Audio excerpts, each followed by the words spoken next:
Welcome to Facts TV News, where everything is true.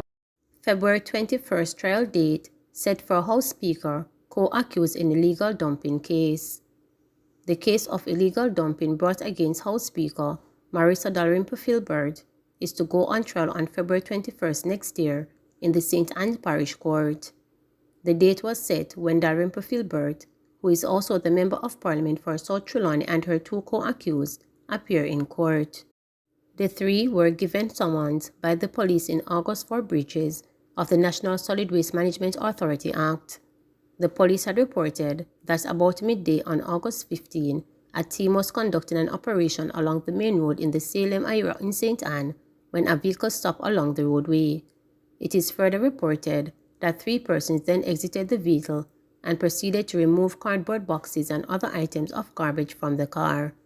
They were approached by the police, and after being questioned, the three were informed that they were breaching the country's waste management law and that they would be charged. Attorneys at law, Tom Tavares Spencer and Peter Champagny, say their clients are maintaining their innocence. Thieves continue to dim lights on Hanover Road. Thieves continue to make off with street lights on the Orange Bay Main Road in Hanover, though residents have been keeping an eye on the Jamaica Public Service installation infrastructure. On Monday came the realization that 5 lights were missing, adding to 3 that were stolen on October 31st. A disappointing councillor, Marvel Sewell, People's National Party Green Islands Division, said residents have been trying their best to prevent the streets of their communities from once again being plunged into darkness. Citizens start to watch the street lights. As soon as they see a truck in the area, they will inform me because all of us turn watchdog for the lights now, he noted. Sewell said he had received 9 calls from alerted residents late Monday afternoon after a truck was seen in the area, but it turned out to be JPS truck on legitimate business. The theft of the 8 lights had left 2 from a batch installed in March after a series of setbacks.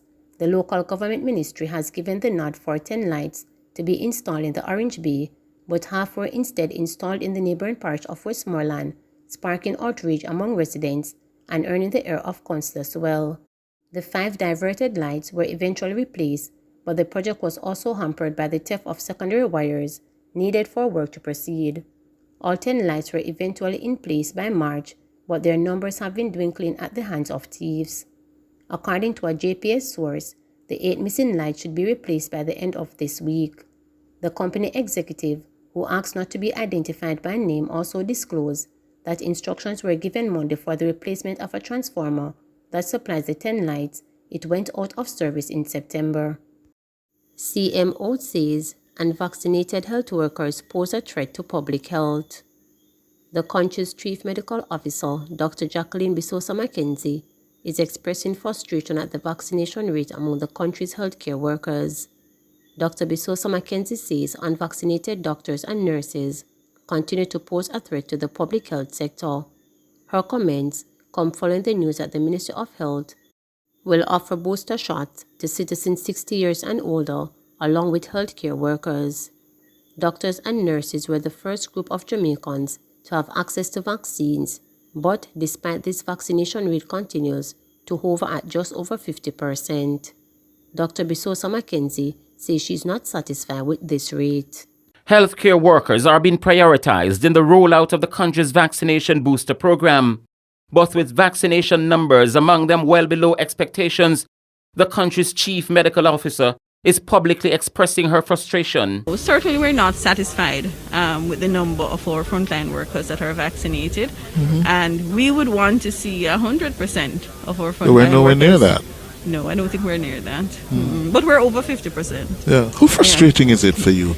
It is frustrating because These are the people who ought to know much better. It is frustrating. The chief medical officer told the Nationwide's Cliff Hughes that healthcare workers continue to be prioritized due to how exposed they are in their jobs. This is to be expected considering the wide range of patients they must treat. But Dr. Bisosa Mackenzie says unvaccinated healthcare workers now pose a threat to the vulnerable, especially the elderly and those with compromised immune systems. Some of these are young and healthy and may not have waning of their immunity.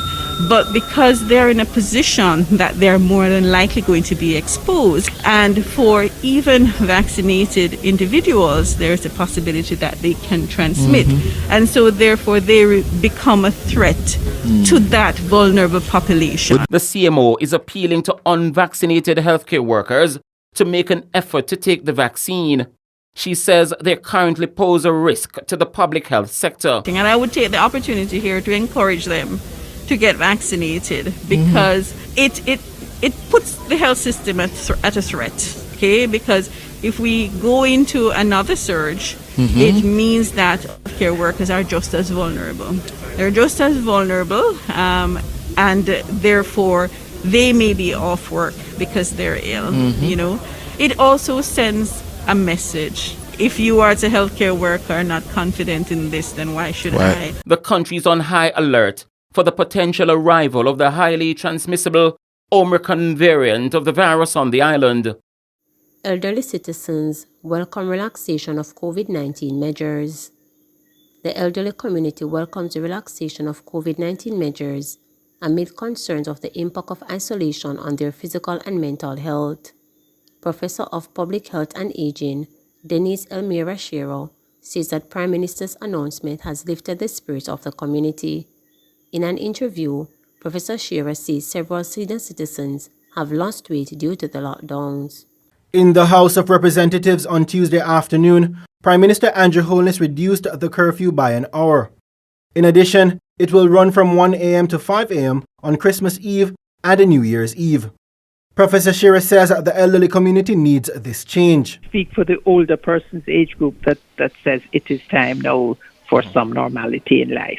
Too many missed medical appointments, too many missed opportunities to stimulate their brain, too many missed opportunities for exercise and physical activity, which older people accepted. We are beginning to see the impact, the mental health strain and the physical strain, the loss of muscle mass, the falls. We are beginning to see the impact of almost 2 years of lack of activity and being at home. She explained that persons who are vaccinated are less concerned about a fourth wave of the virus. We don't know what's going to happen with the fourth wave. There are predictions, one of a fourth wave and two of its severity.